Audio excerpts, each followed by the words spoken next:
now on from it? Just thoughts on the Pittsburgh game, the performance up there? I'm looking forward to it. These are the games that you want to play, and I know our boys are ready. You know, they worked hard for it. First of all, they've had a, our season to still finish fifth. I think is strong, given what we had to go through the whole year. You know, not once they wavered from the goals, and the vision that we had for this club. Obviously, we wanted a home playoff for our fans, for our club. But now sometimes you got to go do it the hard way, which is also beautiful, and we're very much looking forward to it. How much stock do you put into the other three meetings this year with El Paso when looking at this match in the playoffs? You can't. It's a different ball game. Win.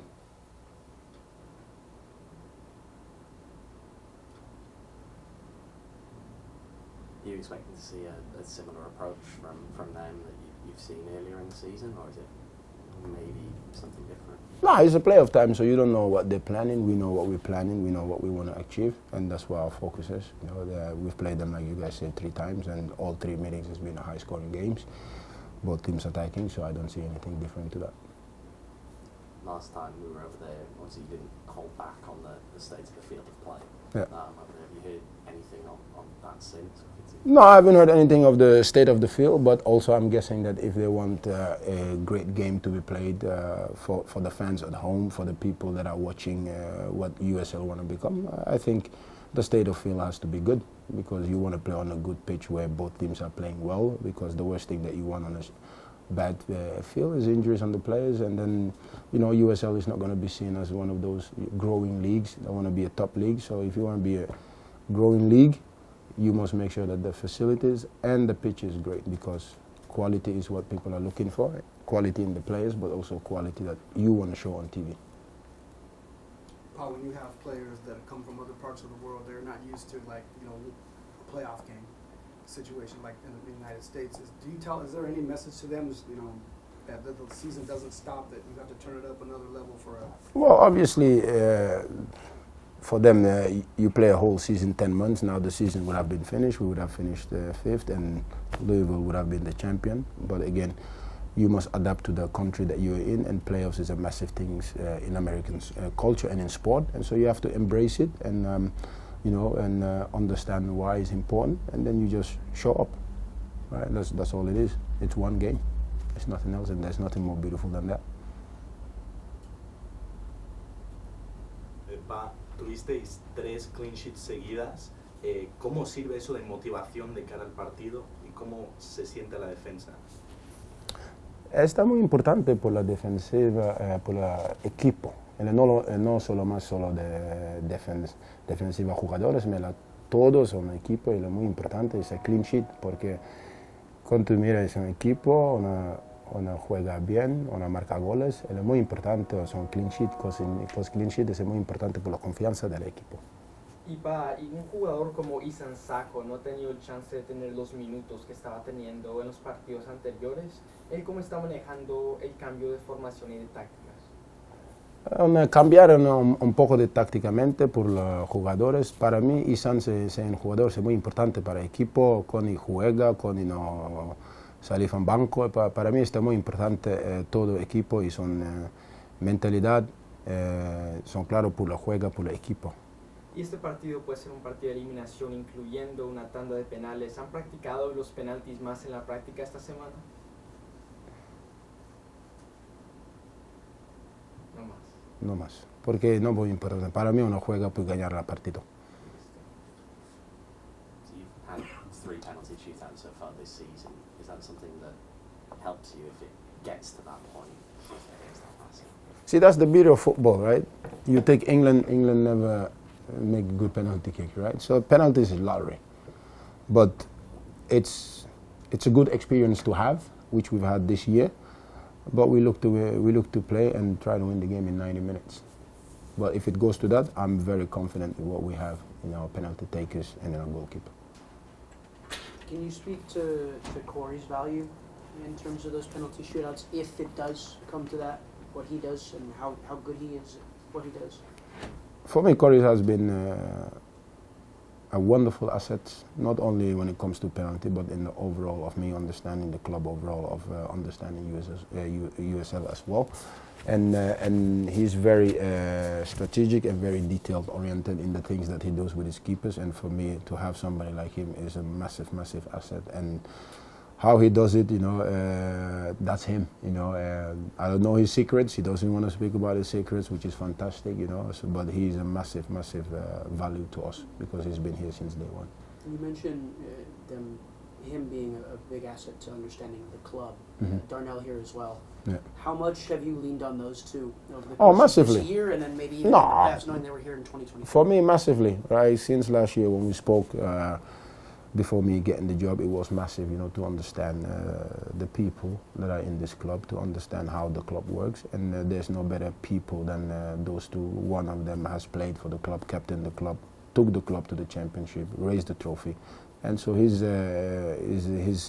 experience is going to come now in play because he's been there, he's done it, so I am going to lean into him, but also players will lean into him because he knows what is it to win, which is very important. So does Corey, and so does the whole organization. That's what Phoenix Rising about. So that's what we're trying to continue.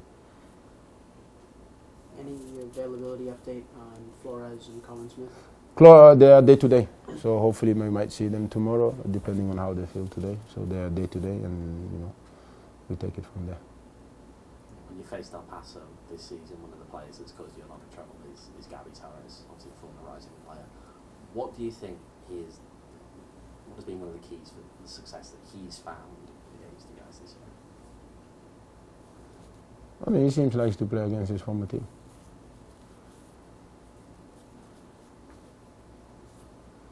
The left side in general, though, as well, with Torres and Moreno, and then even Ricky Ruiz as well for them in a couple of games have had a lot of the ball, a lot of the success that Owen was kind of just talking about there. How do you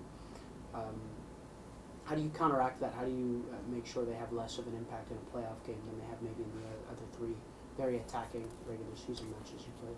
You will see on Saturday. Any other questions in the room? You've spoken a lot this year about kind of only focusing on the one game ahead, the one game ahead, the one game ahead. Is that easier now that it's very clear that you don't have to pay attention to anybody else? It's as simple as you win and you move on, or if you lose, and that's the end of the season. I mean, I've never paid attention to anything else than what's in front of me, right? The whole season long, right? So for me, nothing changes because it's silly to do that. Obviously as a head coach and as a staff, you plan, everything we plan and we follow the plan, but the plan is also that it's a day to day. We cannot look too far ahead, also we cannot look too far behind. The biggest thing is stay in the moment, and the moment is now. The moment is not tomorrow. Today is the moment, so we can live in the moment because that's the most important thing that you can do. Like I told you from the get-go, right? There's nothing changed. You always got to trust the process. Stepping away from Phoenix and going maybe to 2021 with Pacific, how much do you... That's 4 years ago, man. Let's move on. There's nothing I can change there. Do you remember anything? I remember everything. What's the thing that stands out the most from that group? The one thing that stands out for me in this group, because again, I'm in the moment. Fair enough.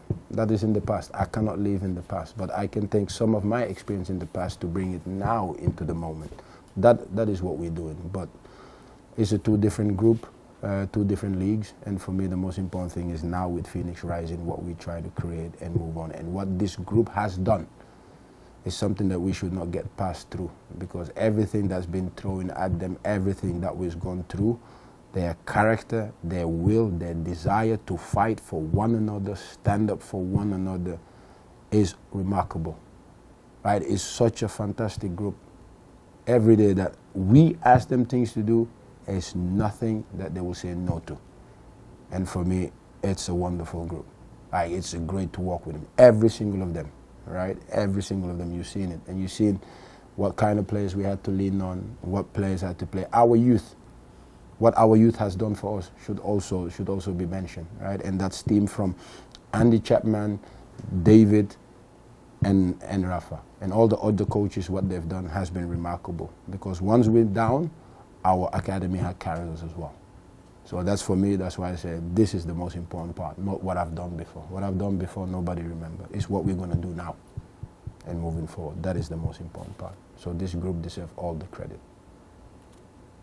Pop spoke a bit about how there's not really an increased pressure the squad is feeling since it's the playoffs. Is that what you mentioned about staying? No, sorry, say it again. I did not hear the first. Pop talked a bit about how there isn't really an increased pressure the squad is feeling, even though it's the playoffs. Is that aspect of staying in the moment the key to that? Absolutely, because what is the difference? The only thing that's changed, they said playoff, but still 90 minutes. So for us, we don't look at it that way. We look at it, what are we in the moment and what we're going to do in the moment. And it's a very confident group that is ready for this moment. And when you're ready for the moment, you don't feel no pressure because the pressure is an illusion.